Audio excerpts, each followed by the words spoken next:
Hello, welcome back. In this session we are going to see how to create a table with the same structure of other table. So that means, let's say this is a department table and I want to create a backup of the department table same as the department table, but I don't want to copy the data. The data what we have in the department table, I don't want the data, I just want the metadata. That means all columns should be there and the data format, everything should be there, but not the data. Okay, let's see how to do that.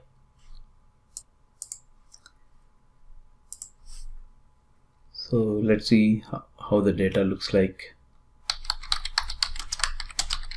So let's start from department. So I have a T4H schema and I created some tables and I'm going to use one of the table for this exercise. So we have some 4 records in the DEPT table. Now I want to create a table, the table called BKP backup department, something like that. So create column table BKP underscore DEPT as.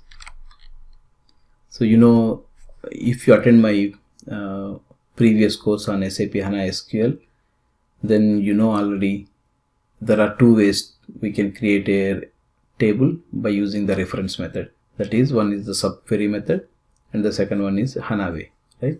So let's see both, and in this case we don't want to copy the data. That's the difference. Select start from DEPT. So this is a subquery method. So this is very generic method, like you can use this method in any other databases. So if I say this one, now it's ran successfully. So I'm going to see how the data looks like.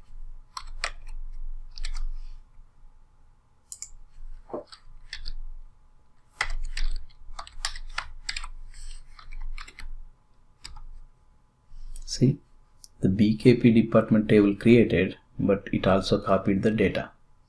So then how we can avoid that data and just create a table? Okay, let's drop the table first.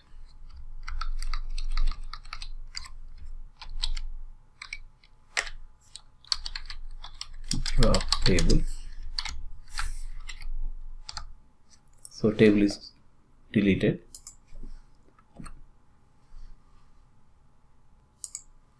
Now I'm going to run the above statement again, but with small change. So which is, I'm going to use where 1 is equal to 2.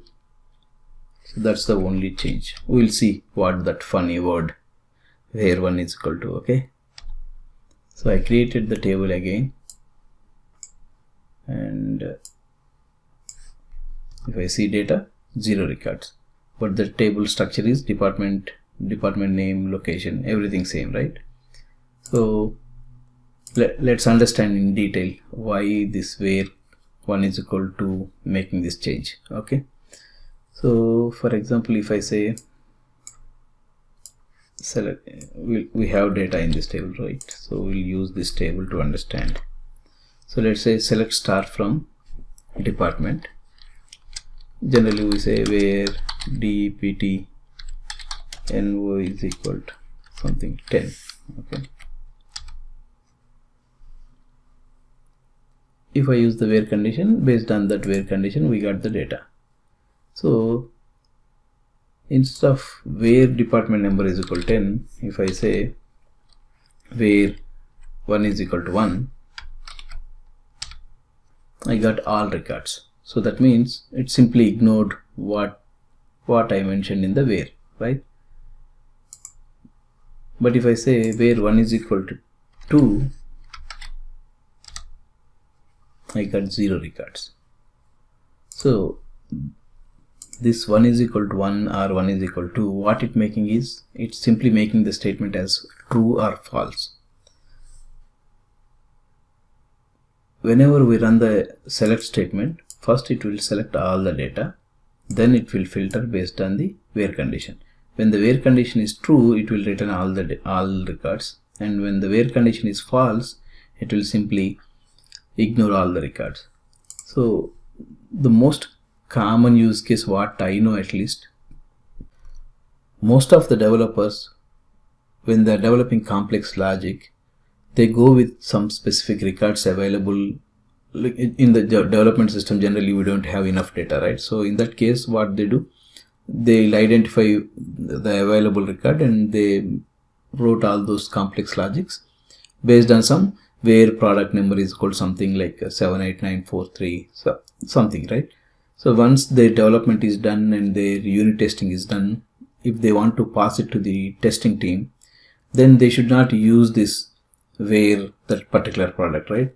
The testing team may run the testings at the high level and on the whole big data sets instead of one record. So in those cases, generally they make like, if I write a query like this, where department number is equal to something like, if it is complex, right?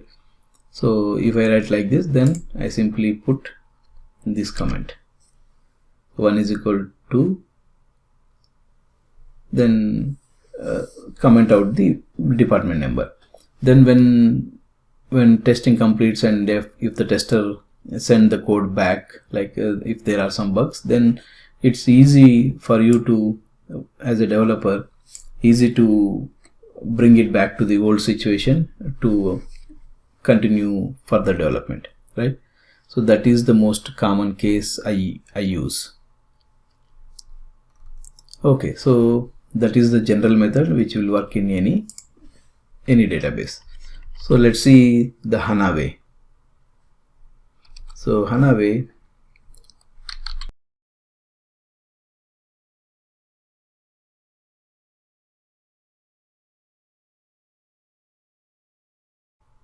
so if I run the statement like this, create a table, backup table like DEPT, then we'll get the same result as above one. And the second way is, even I can create like this with no data. So that is a full statement anyone can understand, right? So see here, no data, right? If I want data, then with data. So let me drop the table first and then create it again, and let's see the data. So that's the difference. So on the overall, the interesting thing to understand here is like the where 1 is equal to. So this is more common case if you see the real-time stored procedures or complex SQL codes. You will see in most of the cases like where 1 is equal to, where 1 is equal to 3, something you want to make, like 1 never equal to 2, right? So it will make the statement false. So that's the reason most of the developers use this as a common practice. So if you see that code, so that's the meaning. So that's all for this session. See you in the next session. Until then, happy learning. Bye.